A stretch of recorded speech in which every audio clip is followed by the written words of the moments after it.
Hey, hello everyone, and welcome to our third speaker series event at the Center for Criminological Research.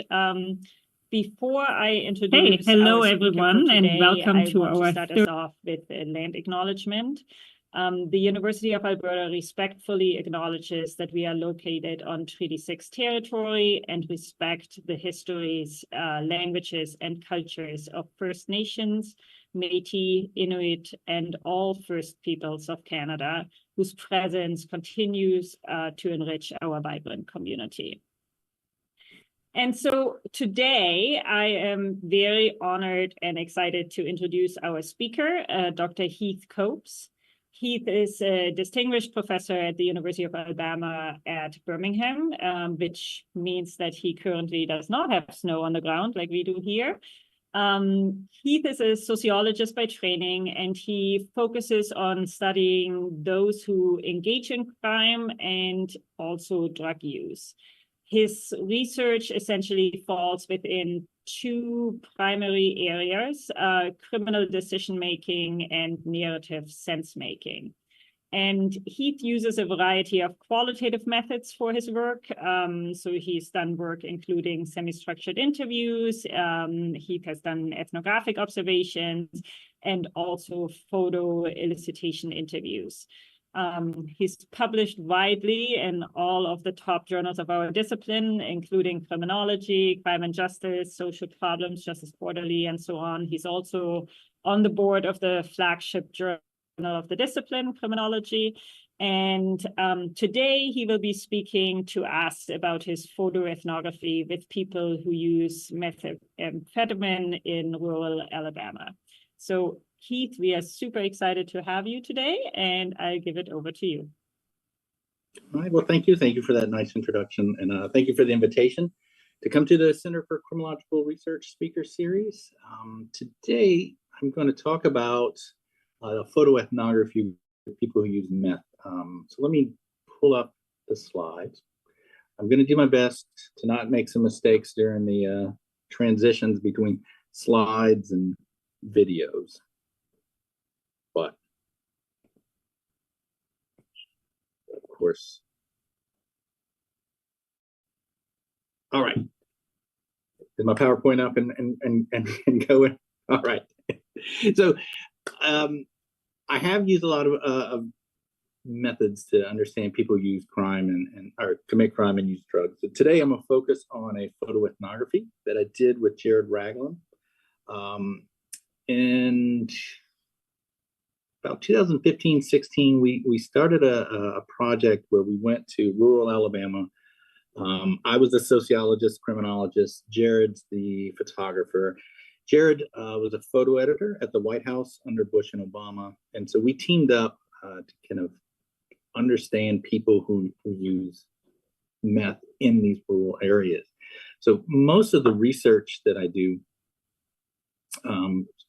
focuses on the stories that people tell, the story they tell about their lives, themselves, and the people around them. And so this approach, focusing on stories and narratives, comes from narrative sociology.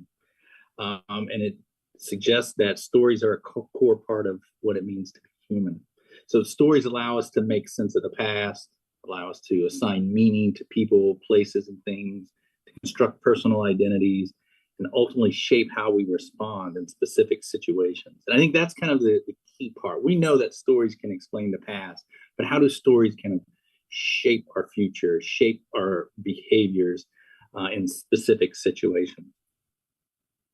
So because I value stories, I thought I'd go ahead and kind of start with a story of my own about kind of what led me to this approach and why I think this approach has meaning for me. When I was young, I would watch a show called On the Road with Charles Kuralt. I'd watch this with my grandmother in rural Louisiana. And in the show, Charles Kuralt would travel the back roads of America, and he would tell the stories of people he meet along the way. Now, these weren't famous people, well-known people. They were just everyday, ordinary people that he would come across. But he had this ability to kind of present their stories, present them in a way that was engaging. I think what was special about it, he was very genuine and authentic. He never mocked anyone. He was never critical of people. He wasn't trying to be ironic. He just presented people as they were. And then in his voiceovers, what he would do is he would attach the values that these people were portraying to larger American values. And so it allowed us, even if we weren't from these areas, so even though I wasn't from East Tennessee, and seeing this man who was gifted at a slingshot, who could cut blades of grass with a slingshot, I was fascinated. I could make these connections to them. And I think that kind of idea of collecting people's stories, and then whereas Charles Kuralt would kind of attach it to larger American values, essentially what I do is try to attach it to theory, to have a kind of explanation of why people start crime, continue with crime, or ultimately desist from crime. So it's this kind of ethic of care that I try to bring to this research, that I try to bring to this project of people who use meth in rural Alabama. So our larger aims of the study, this is for the broad project, not specifically what I'm talking about today, but the larger aim is to document how those who use meth construct personal narratives, social identities, and symbolic boundaries to gain a sense of agency amidst rural poverty, marginalization, and kind of these bad family and romantic relationships. So one of the things we wanted to do, and we hope we're doing, is we act as a counter visual to the stigmatizing portrayals of those who use drugs in rural areas. So at least in the US, for a long time, kind of the dominant image of who uses meth came from the Faces of Meth campaign, which was a series of mugshots to show how people who use meth kind of got progressively worse and worse and worse. And that kind of, those images of kind of people at some of their worst moments dominates kind of what we see as people who use meth. And so we're hoping to kind of provide a different image of these people. So I don't want to spend too much time on methods just so we can kind of keep this going, but I'm happy to answer any questions at the end. I will go over some of the methods, of course, but if you have like more detailed questions, we can get those at the end. So the project, we were in the field for roughly 18 months. It's always hard to like really determine endpoints for these ethnographies, but it was roughly 18 months. Overall, we interviewed 52 people, 28 women and 24 men. We used a recruiter, so it was a former student of mine who lived in this area, and I knew she had family members who had used meth, and so we contacted her, and at the time, she was living in public housing that was full of people who use meth, so she became our initial recruiter. We began by meeting people in restaurants, and then ultimately, eventually we started going to the recruiter's house, and then once people started to know us and trust us, we started to go to their home. They invite us to their homes. This is me before I had a beard. So the data collection consists of semi-structured interviews. That's the core source of the data. Observations and unstructured interviews, field notes, photo elicitation interviews, and then portraits and journalistic photographs. So one of the things that we did was during some of the interviews, we would provide images that Jared took and images that we asked them to send to us. And we used those in the interviews to kind of stimulate discussion.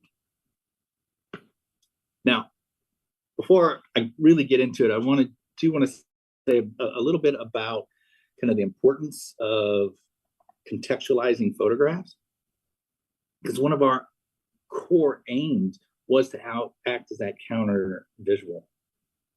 But if we don't properly contextualize our photographs, even that may be our aim, it doesn't mean that's what we're doing. And we realized this early on in the project. In our very first presentation at ASC, and the cultural criminologists did not like us at all. And it made me think, well, why? What's happening here that would make them react in this way, and how do we adjust?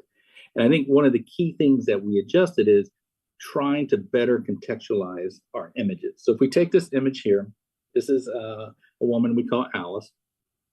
If we leave this image on its own, it very much can represent rural poverty. It can be what some people call poverty porn, right? It has all the symbols of poverty in this image. However, if we try to contextualize it, hopefully we can kind of not fall into this poverty point. So the way Jared would do things is when he would do portraits like this, he would ask them, is there a place they would like to be? Where would they like to have their portrait made? And Alice chose this spot because at the time she was living in a trailer with Chico, who's going to be the main person we talk about today. And Chico manufactured meth, he sold meth, he used meth. So the trailer was chaos. There was always people coming in and out. And Alice is a very shy, reserved woman. So she kind of made this space, a back bedroom, her own. It was a place that she could escape all of that noise and chaos. And so in a photo elicitation interview later, we showed her this image and said, why did you pick this spot? And she said, it kind of, one, it allowed her to kind of escape from all of that. But also, when she was growing up, she always wanted to live in a house that had a bay window where she could just sit and read. And so by opening up this window here, that became her place. It became a safe place for her to escape, as she says, to get out of the dark. And so I think by kind of adding that context, now we can relate to Alice a little more. We all want that safe space. We all want a place where we can just be alone and be away from stress and anxiety.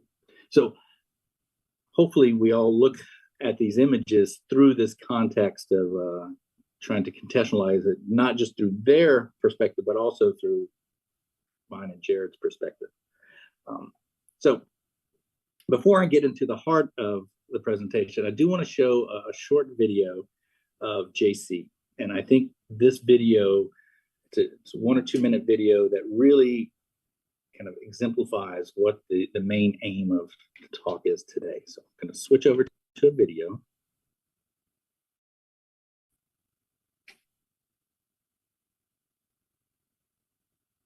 Oh, thought so. Okay.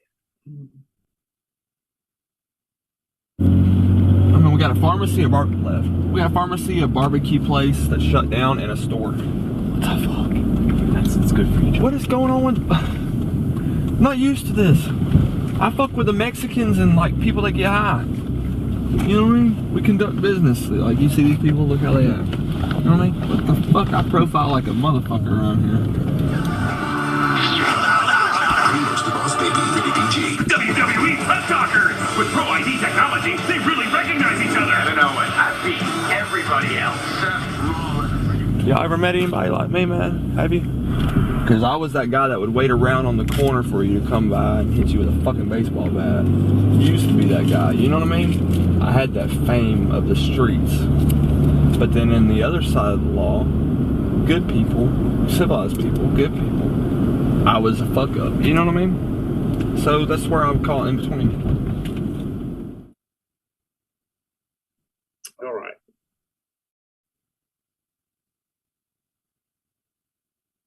Oh, I do want to share.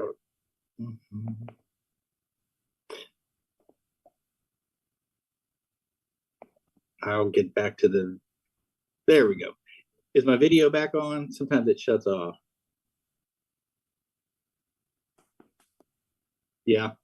No, video on. No, so I think you turned off mine and your camera. How do I turn off your camera? Okay, I didn't know I could do that. I don't know, but it does. Yeah, it's weird. For me, it says unable to start because the host turned it. Whatever. Continue. It's all good. Okay. Oh, now I can. But my video's back on at least, right? Oh, you're back. Okay. So I think this short video, we really get a glimpse into JC. So he points out, so at this point in his life, he had recently been released from jail. He had served almost a year.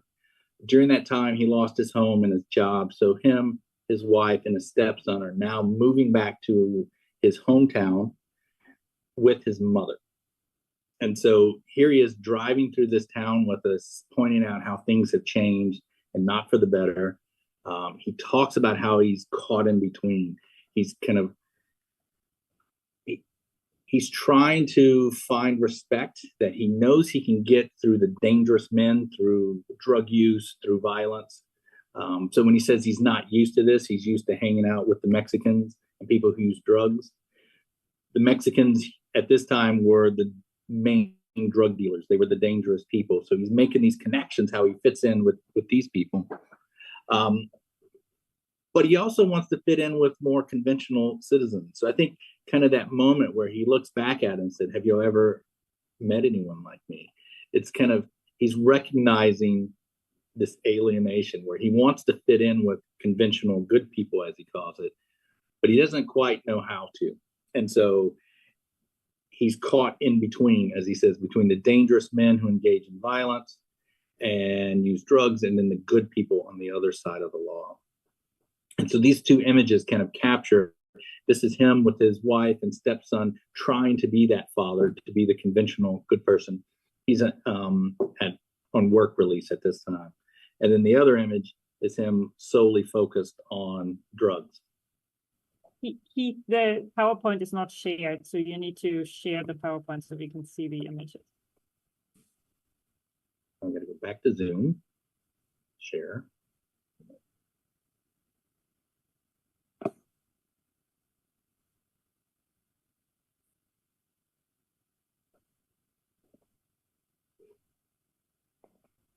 Okay.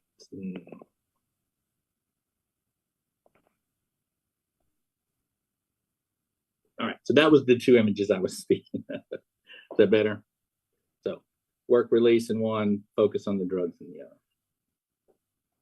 All right, so that idea of being kind of caught in between is very much like Albert Cohen's theory on reaction formation, that we all want status. When we can't get it through traditional means, we find a new mechanism to get status. But that doesn't mean we totally reject conventional society.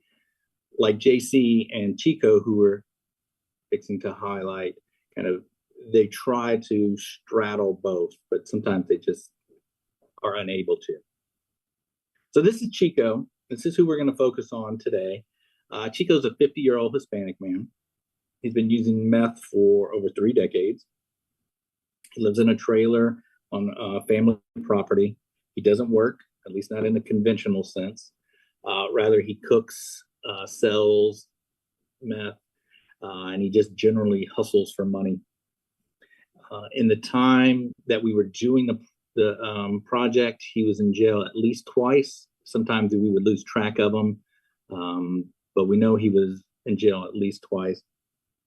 He has hepatitis C, which he refuses to get treated. And so in many ways, he really fits that stereotypical image of a rural meth user. And so by all measures, Chico is marginalized, right? He's poor, rural, Hispanic, longtime drug user, ex-con, no legitimate means of employment, and estranged from his family. So I think it's in this context that we try to understand how he frames his life and creates meaningful identities. So during the time that we kind of knew Chico, he really presented 2 dominant identities. On one side was a rebellious, anti-authority menace, and then on the other was a caring, generous friend to insiders. So if you were an outsider, he was a menace and he tried to keep you at a distance. If you were an insider, he tried to be kind and caring and helpful. And so he displays these 2 identities through visual symbols, but also through his stories and actions. So this was the first night that we met Chico. It was late at night. JC said, hey, there's somebody I think you should meet. And so we got the address and we drive up to Chico's house at night. And as we pull into his driveway, the headlights of the car show a swastika on a tree, what looked like a noose hanging from another tree, and then all the anarchy symbols and swastika symbols on his trailer with the shirtless man with a machete at the door. And so when we got out of the car, he hops out and comes at us with the machete, very much in a way to kind of establish we are outsiders and he is someone to be taken seriously. Chico is very anti-authority. I have another video, but I think the videos mess things up a little bit, so we're going to keep going because the images highlight him as well. So you can kind of see by this image, he is not a fan of authority. So when we asked about this sign, he said that he hates the police and they hate him. He's got no love for him. And so they put that sign there really just to mess with police. Or as he says, just to piss them off. Maybe they won't bother him. Obviously, that didn't work. He does a lot of things to mess with police. So you can see the entrance to his door. He always changes this entrance to the door, and it's never easy access to step into the house. And that's because he just hopes that when the police come to his house, that one of them will trip coming into the house. In front of that sign is where the police would often park, and he would break glass and just put it there so that the police would have to park in broken glass. The door, he turned the door around so that, most doors at your home, they open inside. This one, he changed it so it opened outside, so it's harder to kick in. And then he would have multiple doors just to make it harder for them to get into the house.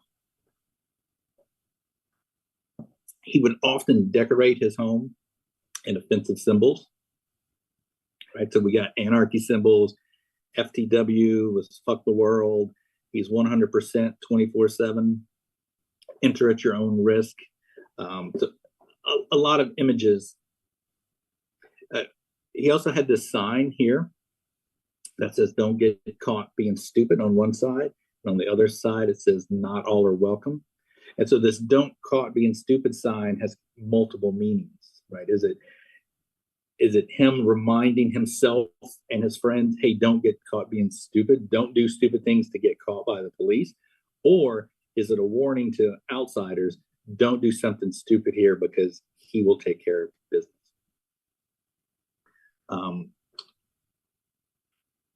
Probably the most offensive symbol he had at his house was this effigy of a man that was hanging. Now, while it looks to be racist, he claims it's not racist. And I think that argument is because it is dressed in the clothes of a man who betrayed him. And so really it's a warning to that person. But anyone who doesn't know his personal story will not see it that way. So ultimately, we just lost the PowerPoint again. I don't know why. Really? I don't know why either. I didn't. I can see it fine. I can also see it. Okay. It's just me then. It must be you. But hopefully everyone else can see an effigy of a man hanging. Well, it's on the ground because it had been cut down, but he would put these symbols on his skin with tattoos as well. On his hands, it says hellfire, but for a long time, because they're faded, I thought it said hell here. And when I told him I thought it said hell here, he was like, oh man, that was a much better tattoo. So now he wished he would have put hell here instead of hellfire.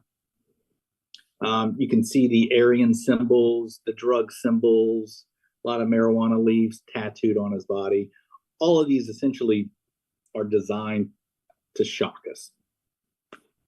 And he was an unrepentant meth user. So one of the things we found is that often the people who use meth kind of fell into two camps. One group felt a lot of shame for their use and would try to hide it. And they would kind of get into these cycles where they would use meth and feel bad about themselves. And because they felt bad about themselves, they would use meth. But there was a kind of a shame element to it.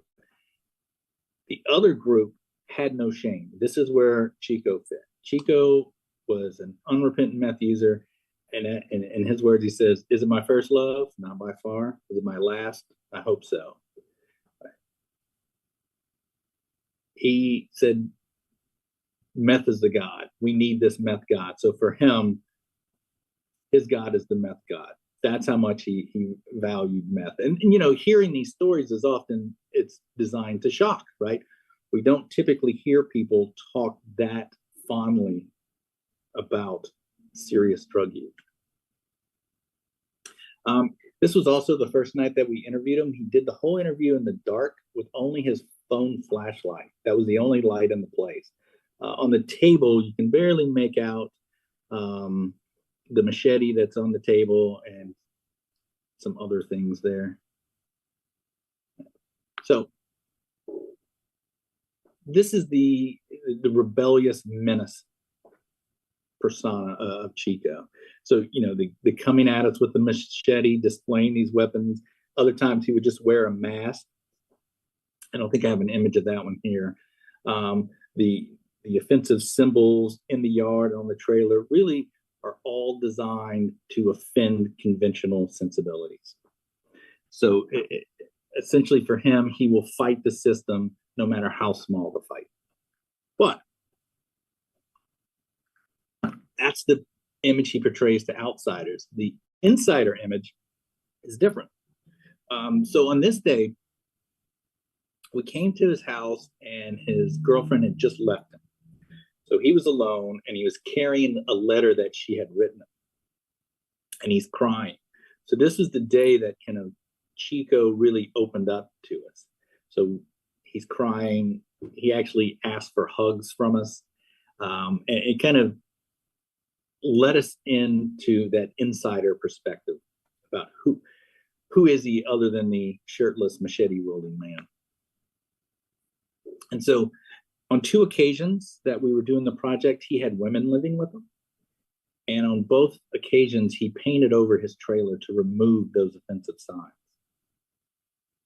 And the reason he did that, he had the swastika painted, but he knows what kind of trouble those kinds of signs bring. And he didn't want his little girlfriend, as he called her. That was Alice, the person we saw earlier. He didn't want her to have to deal with all the trouble this kind of trailer brings. So he would paint over it when she lived there. On another occasion, we went to his house, and this is Billy. Billy was on the run from the police, but Chico stayed with him. They even rode around together, even though Chico knew the police are looking for Billy. If they catch Billy, they're going to get Chico as well, and Chico likely had warrants.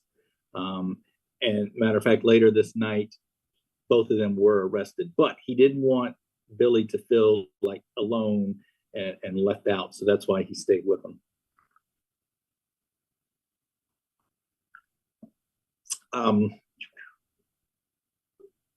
He also would talk about, he does commit crime. He acknowledges cooking meth, selling meth, using meth is a crime, but he's not doing real crimes.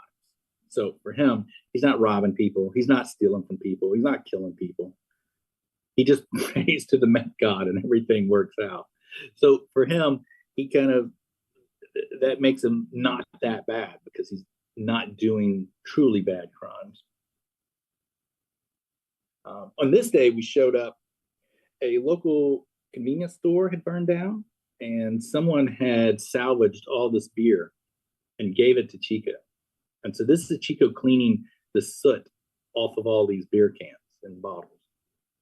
And so he told us that he ultimately just gave all this stuff away to other people. He didn't try to sell it. He didn't try to just keep it himself. It was kind of like him showing how he's caring and sharing. And, he regularly shared his meth. He asked us pretty much every time we went if we wanted to use meth with him. We did not use meth with him, in case anybody's wondering.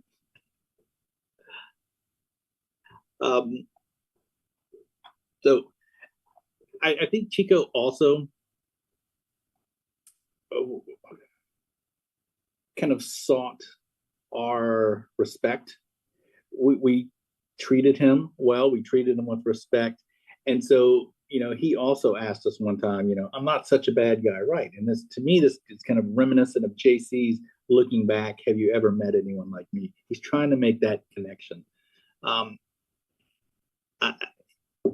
He was very respectful to Jared and I after we kind of got to know him.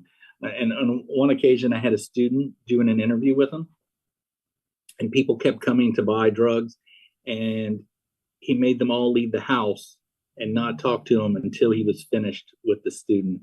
And I think that was him showing that, like, I'm respecting your time. And I think probably the biggest piece of evidence that he kind of considered us part of the inside group is the guy who the effigy is made of called the police and said, Chico's holding someone against their will. So police came, busted Chico, took all his drugs, took the girl away, and Chico knew it was Ryan. That's who the effigy is. But he wasn't sure if it was Alice as well. He thought Alice might have been in on it. And so his plan was to pay back Ryan by assaulting him. But he didn't think it was okay for a man to assault a woman. So he wasn't going to harm Alice. But he paid another woman to beat her up. And so she had learned about that. He told us about that. Because we kind of knew what was happening in the area, we knew that she did not have anything to do with it. And so it put us in this weird spot of like, well, what do? We think he's trying to harm her. How do we respond to this? So I just said, hey, Chico, don't do that. And at first he was like, no, you can't let people disrespect you. And I said, well, I'm just going to ask a favor. Don't do it. And then he texted a couple hours later and said, hey, tell her it's fine. I'm not going to do anything. So I think that was him kind of showing respect back towards us, and that he's not such a bad guy. Now, to humanize Chico even more, this is his dog. And what he would do is he would leave food hidden outside because he knew at any time he could be arrested. And he wanted whoever came to take care of the dog to have access to food and stuff. So he would always keep extra food out just for the dog in case he got arrested and couldn't take care of her. All right. So, as we kind of say goodnight to Chico's story here, I do want to kind of remind us all that although this is Chico's story, it's not his whole story. There's much more about him. Like all of us, he's a complicated person with many stories. But his marginalization, including the lack of meaningful work opportunities, kind of makes it hard for him to kind of construct meaningful, conventional masculine roles. It's hard for him to become a traditional breadwinner.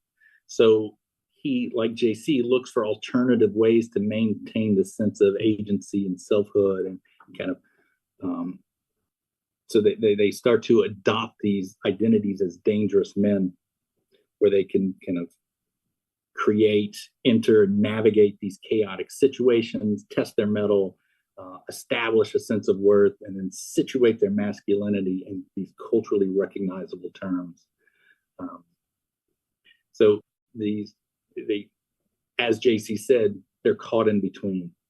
They still have not given up on conventional society. They just don't really have the tools and resources and abilities to make their way there. So they find other alternative means, which often includes crime and violence and drug use.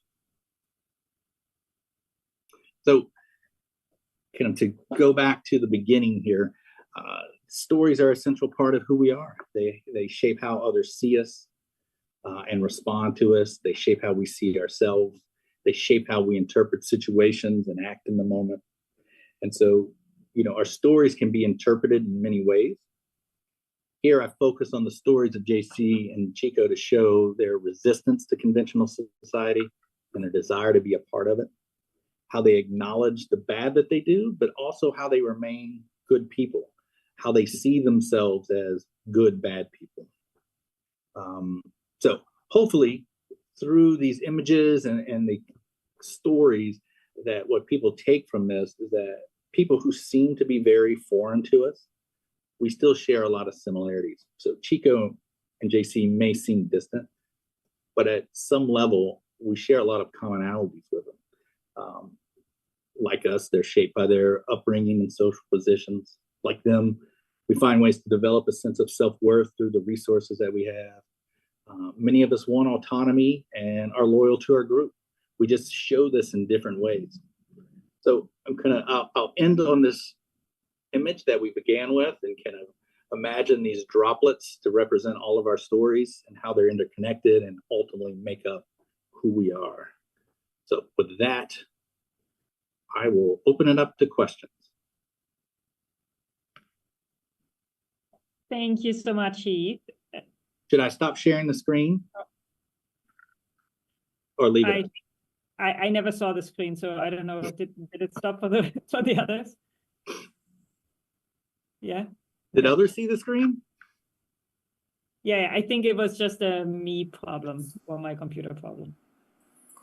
Okay, so I will just, there's already hands up, so that was very fast. I'll just give it 2 already. I will just give it over to L'Oreal then. Hello. Hopefully you can hear me. Yes. Awesome. This was a great presentation. I really, really liked it. And I'm quite interested in like the use of like visual methods, and I think too ethnography, we often render like ethnographic observation or data like in terms of like words, and I think that's in narrative and words, but I think we experience life in terms of like the sensory, and so I think adding like visual elements makes a lot of sense. And it kind of adds to understanding like the life perspectives of the participants, I think, that you talked about. And I guess on that note, I'm curious about your decision to present the photos in black and white. And I'm wondering, like, is that an artistic choice? Is that a methodological choice? And what does the presentation of the black and white images maybe tell us about the lives of your participants, if anything? So the choice of photographs was all made by Jared. He has a much better answer for this as the professional photographer, but essentially he always works in black and white. So it wasn't a specific choice about kind of creating a Southern Gothic feel, although it does create that. It was just, he has told me that when he kind of visualizes images, he sees it better in black and white, what it'll look like in a black and white photo. So that's just his style. But obviously, those decisions shape how the viewers see it. And I think, again, even though our desire is to be this counter visual, the black and white images can lead to that very Southern Gothic feel, which in some way may other the people. So that's why I try to spend extra time contextualizing the images. Kind of what we try to do in the writing and these kind of talks is I want to present them as they see themselves. I want to present them authentically, but I also don't want to overly romanticize them. Chico does some bad things. You know, yes, he's kind to us, but he does bad things. And I think it's important to kind of show both of those. I know that drifted from the black and white question. That really is a Jared question. I'm going to have to just get his answer so I can tell people, because I get it a lot. But yeah, it's really, that's just how all of his work. If you went to jaredragland.com and you saw all his other projects, they're all in black and white. That's just his style. That makes sense, yeah. Hey, Marta, please. Hey, Heath, thank you for that. Really fascinating. And I see a lot of parallels with some of our work with unhoused people who use drugs. First, a comment and then just a quick question. One of the things I found most fascinating is, again, this kind of desire for approval and commentary that they're not entirely bad people or they're not entirely evil. This is something that has come out quite a bit. And I think this is where the researcher, social worker, psychologist, ultimate judge of character gets blurred, where oftentimes they turn to us as these learned scholars to and justify to them that they're not the worst people. So I thought that's cool, and I really hope you explore that more. One thing I wanted to ask is, of course, how the gender of the ethnographer and the researcher affects many of these presentations, especially with respect to male participants. So I understand that Chico has this dual identity, but I'm wondering the extent to which you've considered that the amplification of that bad boy persona was, again, just a performance for you and your co-I. In our experience, many of the drug-using men really come in with a much softer approach, but the women are the ones that come off much more aggressively at first and then soften themselves. So is that something you've noticed, or? So, I mean, I guess we're getting at that core idea of positionality. What was the social position of Jared and I versus our participants? Yes, we're both male, white males. Both Jared and I are from the South. I'm from Louisiana. He's from Alabama.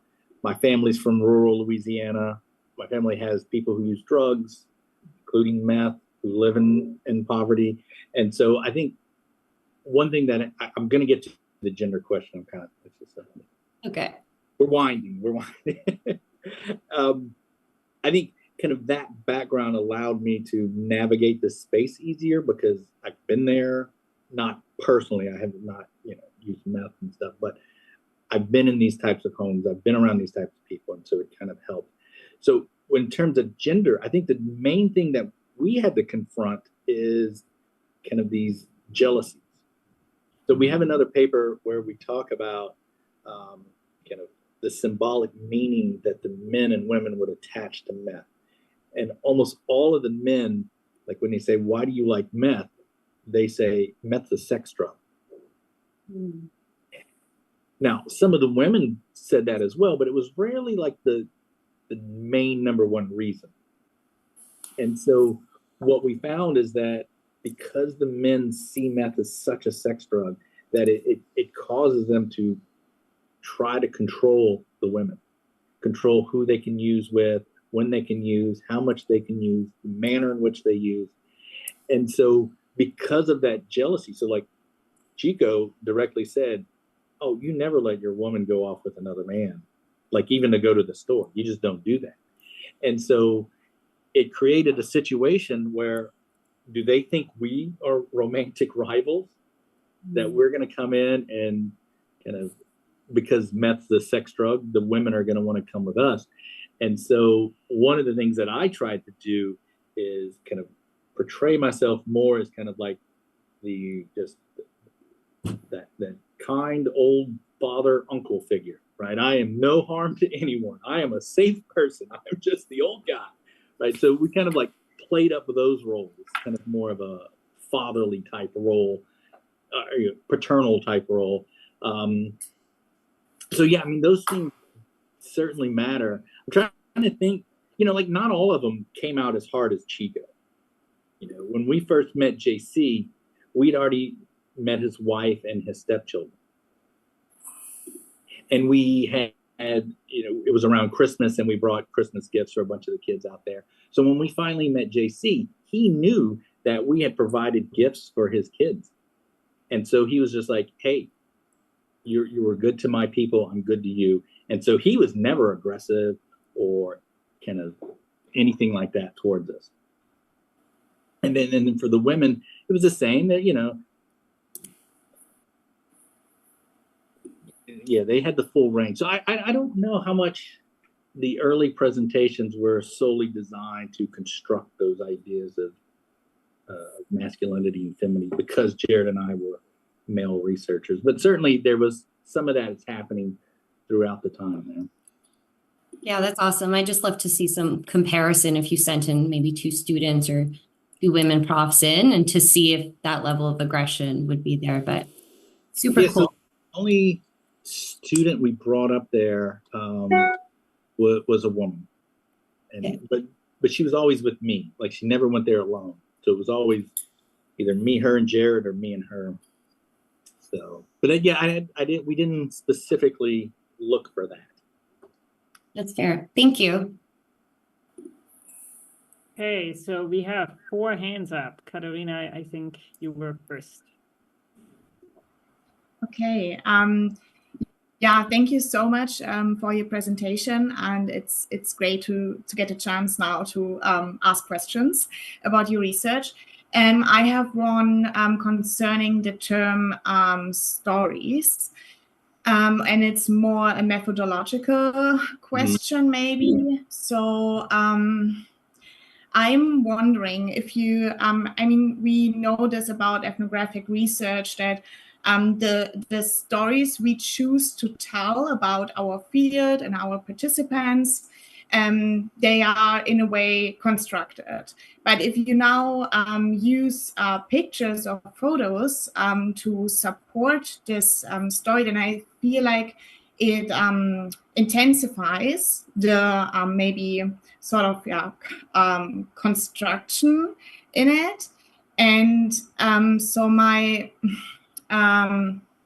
for example, I recognize that most of your photos, the people were in the middle of the pictures. So I feel like this represents that the people have a lot of agency. If they are in the middle of the scene, they are in the middle of everything. But when they talked about meth and describing meth as a god to them, then I would feel maybe meth is the actant in this situation and has even more agency than the people. But you choose to choose a way where you represent that the people have more agency. So I would like to know more about why did you choose this sort of storyline? Yeah, that is a great question. I think it really gets at the kind of interpretation of photography and the choices that the photographer makes along the whole process. So Jared and I have 2 different types of outputs. So Jared does more photo essays where it's just a series of photos with small captions. And he's way more aware of these things than I am. So my kind of what I'm trying to do is tell that sociological story, and I'm grabbing images that I think reflect kind of the ideas. And so probably there was that unconscious decisions of mine to put them at the forefront. Whereas when Jared does his product, he's very aware that like he would never have 3 images of them straight on in a row, right? Because that's not a good flow and balance. And so he's way more aware of those things in his products than I think I have been in this one. But yeah, I think that's what it makes we need to be aware of, is like, oh yes, I am doing that. And I need to be more aware of it for future presentations. So that's good stuff. That was smart. But I wasn't thinking that way when I chose them. So I think it does reflect kind of the perspective that I'm coming from, that I am trying to put them first. But it wasn't a conscious decision. I didn't intentionally do that. So yeah, I know that's not a great answer. But that's no, thank you so much. I mean, it's an honest answer to that. So yeah, thank you so much. Anna, I think you're next. Hi, yeah. I just wanted to say first, as a Canadian student, I don't get to hear a lot about like the American side of criminology, so I thought that was really, really interesting to hear more about like a Southern, like in-depth like understanding of how that looks for you guys. So thank you for that, firstly. Secondly, unfortunately, I'm also a photographer, so I have questions about the photography aspect, but hopefully it's a bit more tailored to you. I was just wondering if you had ever, I may have missed this at the start, but if you had ever worked with photography in your research before, and how that kind of changed your like methodological process. Because I can imagine that being able to look at photos while writing an analysis might be a bit different than looking at like notes or anything like that. So I had never used photography. And so there's a point in our careers, at least this happened to me, where I'm like, okay, I need something new. Done this stuff. What can I do new? And I had just edited a book on qualitative criminology. In there, Eamon Carabine wrote a chapter on visual criminology. I thought, this is fascinating. And I enjoy street photography. I'm no good at it. I enjoy looking at it. And I thought, oh, I wonder if I can try to just learn this, do this on my own. And so I had the university buy me a camera. Luckily, someone here said, oh, you should go talk to Jared. And I went to Jared, and he was like, hey, can I just come with you instead of trying to teach you how to take a photograph? And so that's really how it started. It was just, I needed something new. I was starting this meth project. I thought it'd be cool. Jared was here, and we just came together. And fortunately, like, Jared and I work really well together. And that doesn't always happen. I mean, because we're spending a lot of time together. And if we don't get along, this project would have been dreadful. But he's so good in the field. He's so good at taking photographs or making photographs that it just worked. And then I think the way it changed me is that I think it was that, that first presentation, Jared gave the presentation, we focused on one participant. And obviously we did not properly contextualize these photographs. And they came hard at us. And they were saying mean stuff. And I thought, if Misty was in this room, like they said, we had we didn't care about the participants or something like that.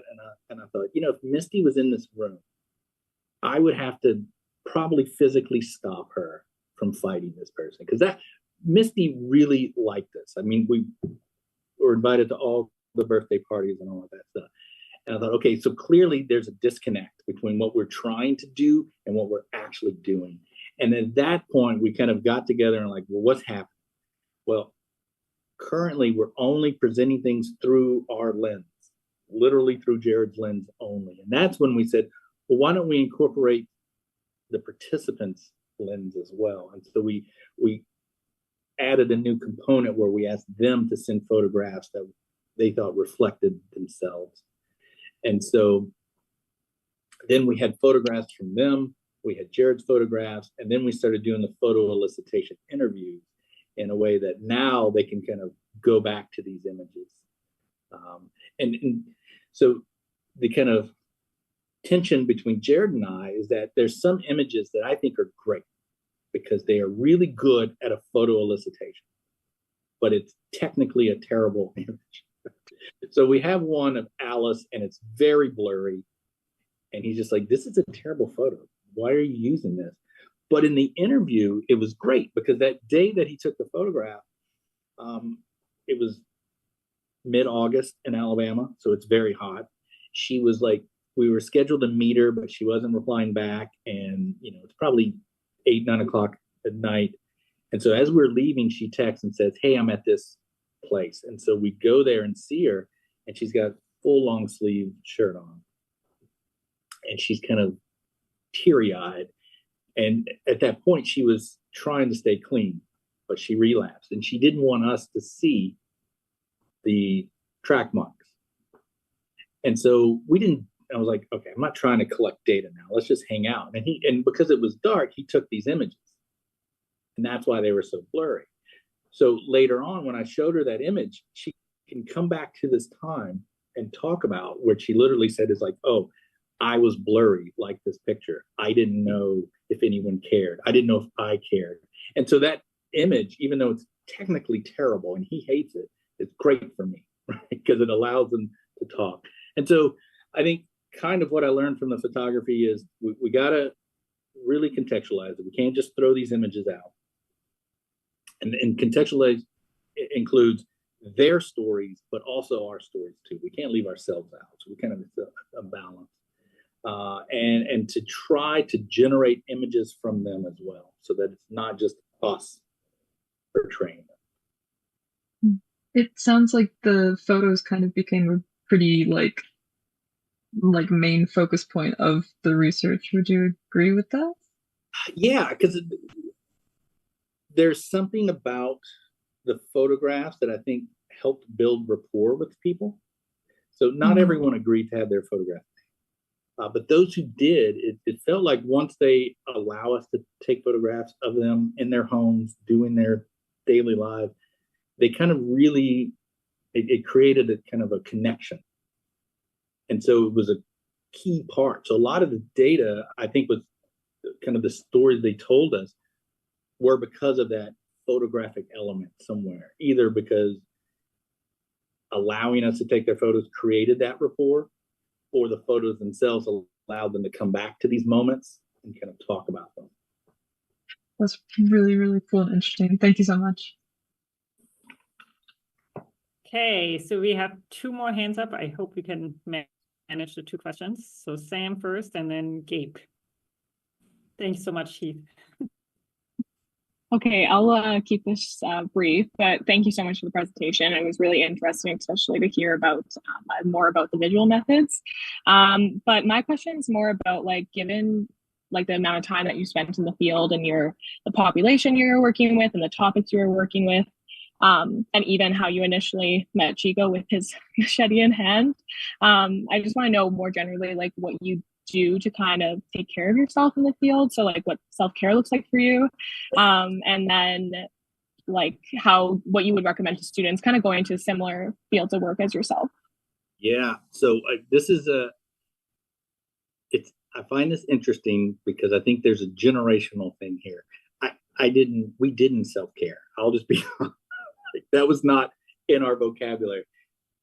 Really, the main self-care that we did was kind of debriefing on our drives home. So these locations are anywhere between an hour and a half to 2.5 hours away from where we live.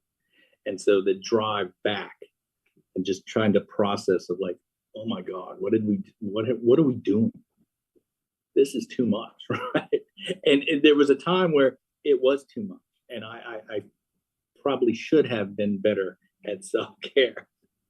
Unfortunately, I just kind of went with, you just got to keep doing it. Yeah, this is miserable, but you got to keep doing it. So I lost about 25 pounds. I wasn't eating a lot. I wasn't sleeping well. I mean, I was pretty anxious a lot of the time. In fact, that image with JC, Misty, and the son, that day when we dropped them off, so we brought Misty and her son to see JC. And then so they met, and Jared and I walked away to give them some space. And the son came with us. And he said, Heith, and you could see how young he was, 9, 10. He was like, Heith, why are you stressed out all the time? And I thought, oh my God, like I must just anxiety just must be coming off of me. If the 9-year-old kid is just like, what is wrong with you? And that was probably the first time I really had to be like, oh, wait a minute.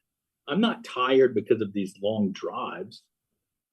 I'm tired because of all this emotional labor that's happening. I mean, a lot is happening here. We got, Alice was trying to stay clean. She sent a text of an image of a cup of water and a spoon and just said struggling. Oh man, that's like heavy right there, because I know she's not going to make it through that.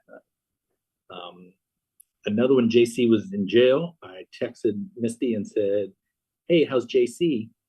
And she said, JC's probably going to prison. He beat and raped me. I wasn't prepared for that kind of stuff. So there were a lot of things I just really wasn't prepared for. And so I think having Jared there was good because we could really just process on the drive home. We relied more on dark humor. And so that was kind of how we dealt with it. So my advice is be prepared and kind of have something in place. There should be, if you can think of these situations that may arise, that you may not know how to respond in the moment. If you've thought about that beforehand, you have this kind of standing decision. And then you're not kind of trapped in the moment trying to figure it out. So like an easy one is, if you're doing an ethnography where people use drugs, are you going to use drugs with? That's something you're going to have to consider because they will always offer you drugs. Well, my standing decision was I'm not using meth. And so that was an easy one for me. So anytime they ask, be like, come on now, I'm not doing meth with y'all. No, we're not.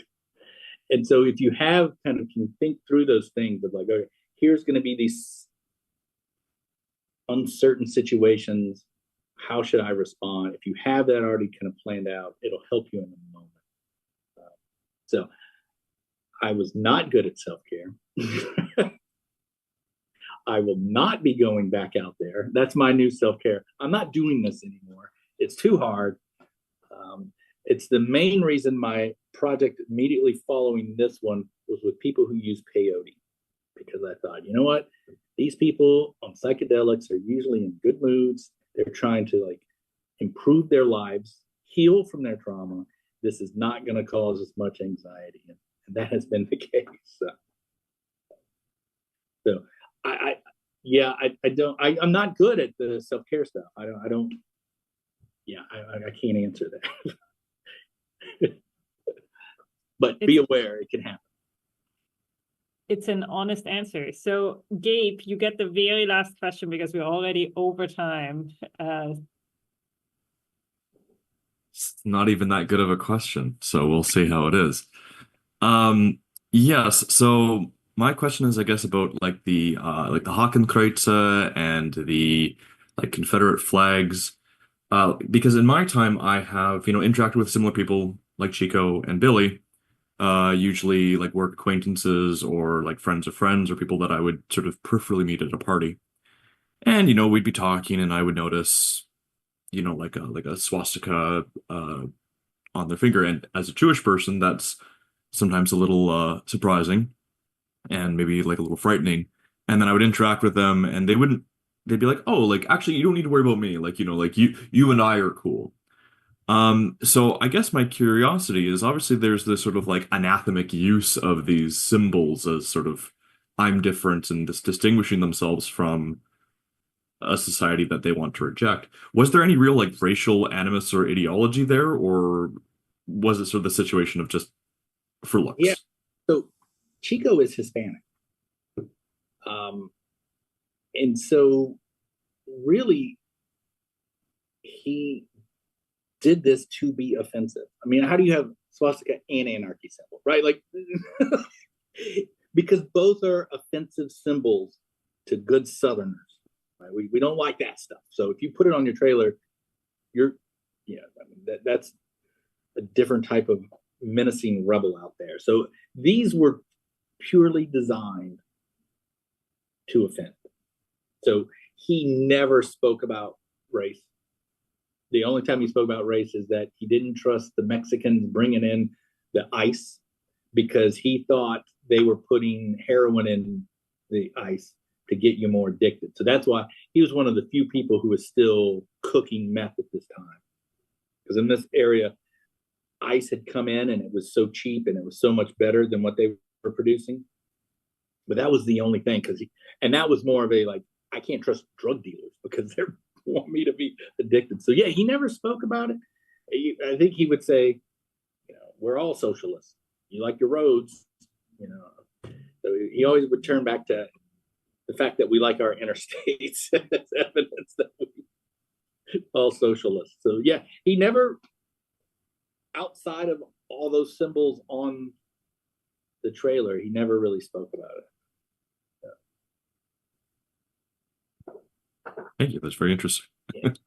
Now this area is filled with Confederate flags, and he's the only place you'd see the swastika and stuff. Confederate flags, those are all over the place. Hey, thank you so much, Heith. I think by the number of questions, you can see that, everyone has really enjoyed the talk. So thank you so much for giving the talk and with your patience with all of our questions. I should still announce that our next speaker will actually be in January 31st. So that's the last Friday of the month. And we will be having Brielle Bryan, who's an assistant professor at Rice University. And I believe she will be speaking about her project on re-entry post-prison. Okay, so thank you so much, Heith. And I actually do not know how to turn off the YouTube channel, but one of you is in charge of that. So I hope whoever it is will do that so we can chat offline.